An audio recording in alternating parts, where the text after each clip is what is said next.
Thank you for joining me today for Connect University.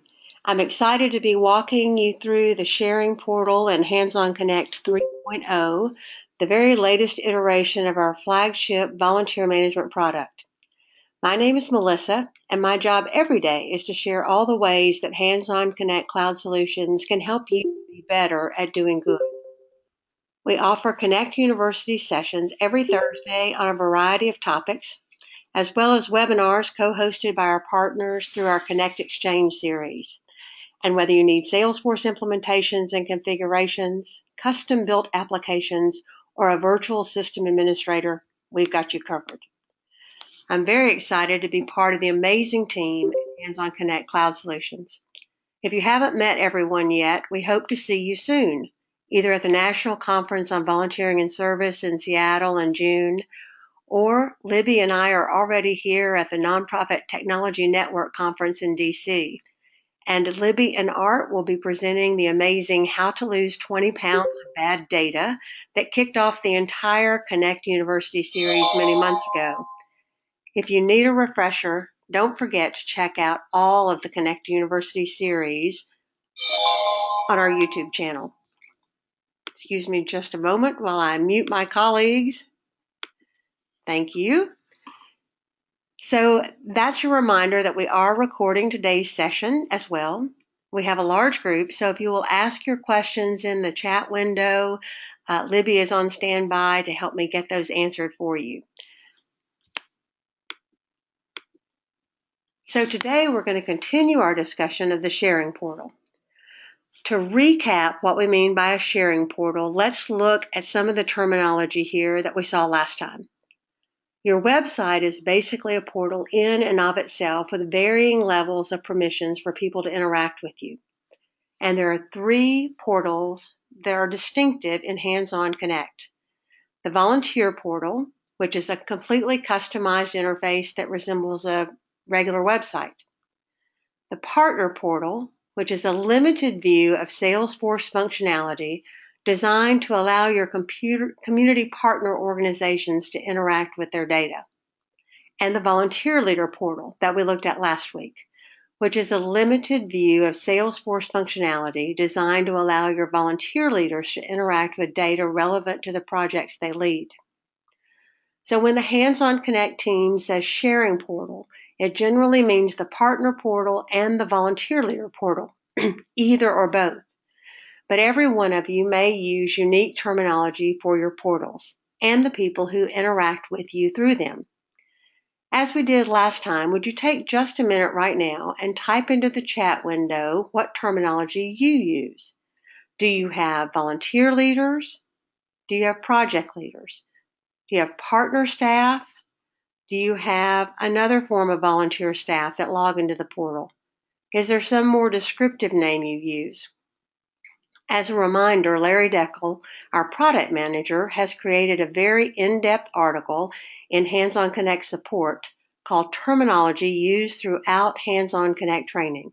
And there's lots of helpful info there to help you understand the terminology a little bit better and apply the same terms across the board. But I think you'll see why our team falls back on the nomenclature we use.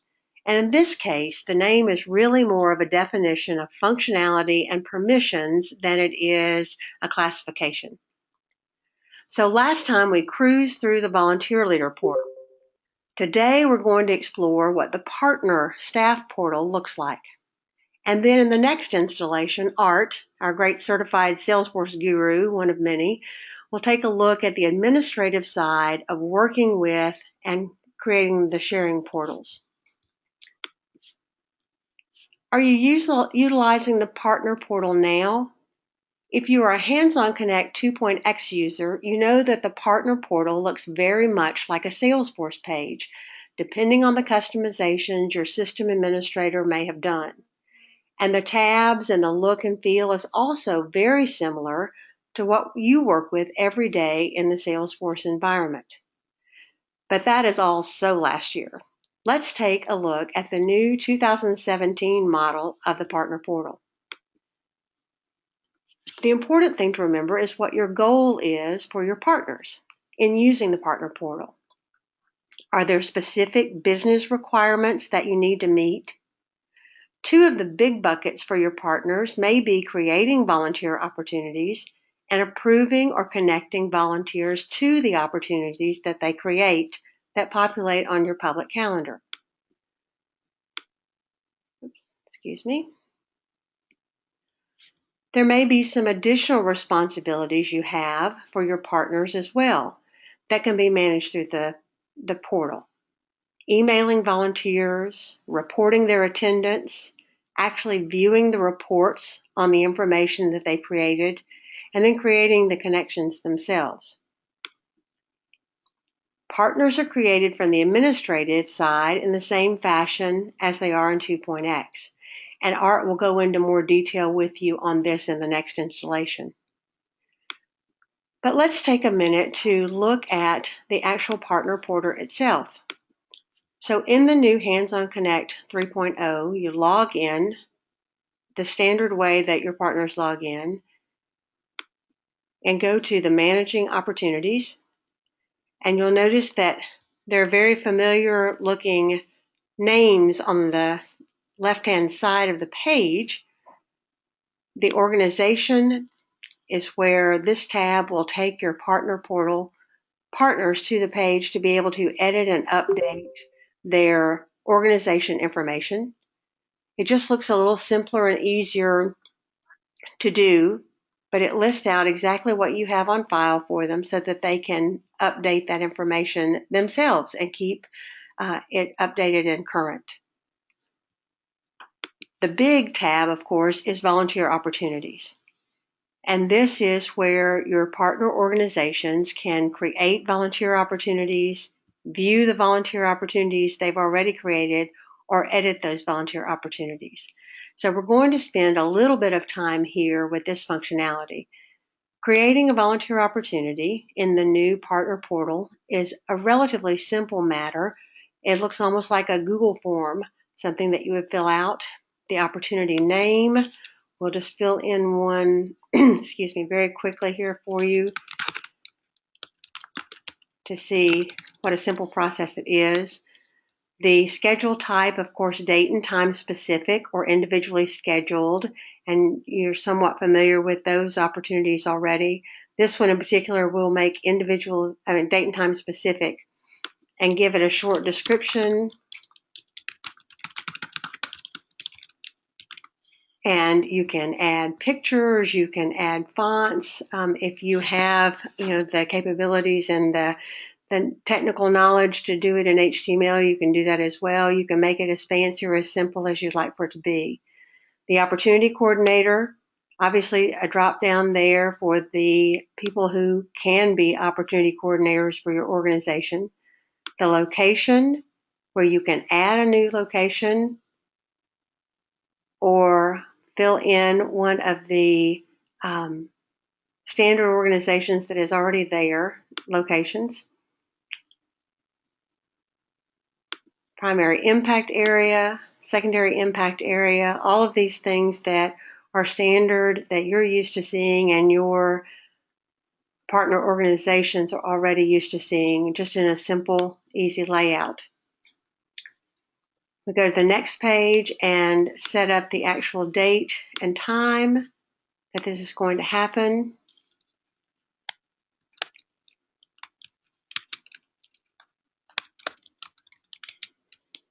And create the opportunity. And it's just that simple and easy for your partners to create a new volunteer opportunity on the partner portal.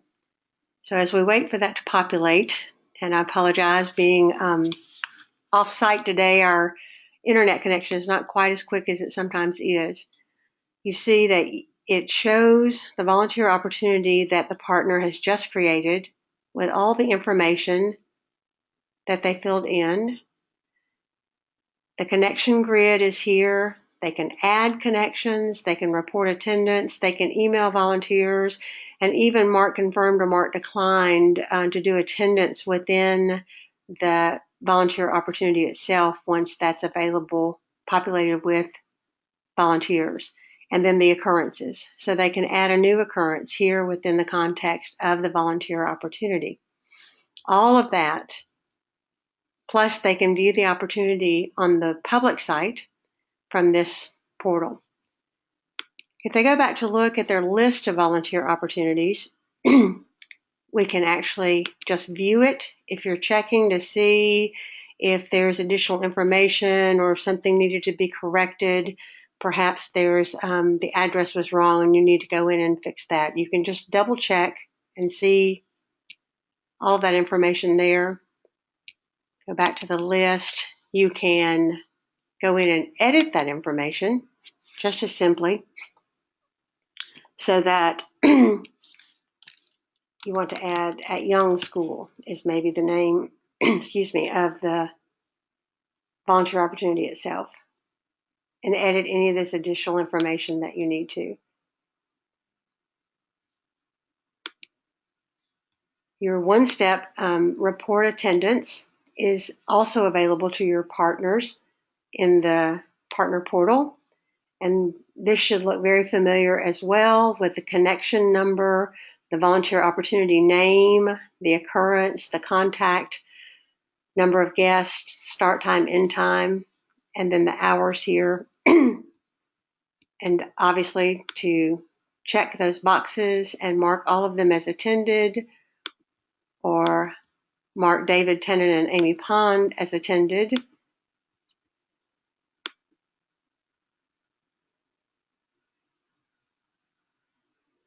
Yes, we're sure, as it's thinking.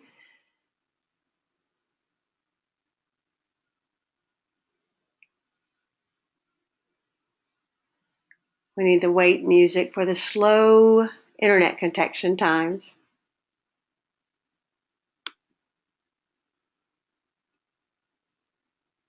And it may just be too slow to even continue at this point, because your system is only as fast as your slowest part. And today our slowest part seems to be the Wi-Fi connection. So to go back and recap just a little bit about what we've been discussing, this will be recorded. It will be online to share with your teammates or to take a look at any of the other past trainings. So be sure to check out past webinars on handsonconnect.org or subscribe to our YouTube channel. Be sure to join us next time for Art Ordoki as he takes you through the administrative side of setting up, using, and implementing the portals themselves. If you have any questions or need any assistance on this or more information, please submit a help ticket at support@handsonconnect.org. And Jenny, who is in charge of customer happiness and oversees all things training and customer support, will be glad to help you. You can also visit support.handsonconnect.org for a schedule of our daily labs. No appointment needed, so feel free to stop by and take a little bit deeper dive looking at any of that information. And as always, if you have not scheduled your migration to 3.0 and you'd like to do that, I'm happy to help you. Please send me an email and we can set a time to look at your specific business needs and the functionality that you need and the timeline that would be most helpful for you and your partners. Or if you're in DC this week, please let me know, and I'd love to chat with you over a cup of coffee in person. Looking forward to meeting some of our customers this week here as I'm in DC. So thank you again for joining us today, and I look forward to seeing you very soon.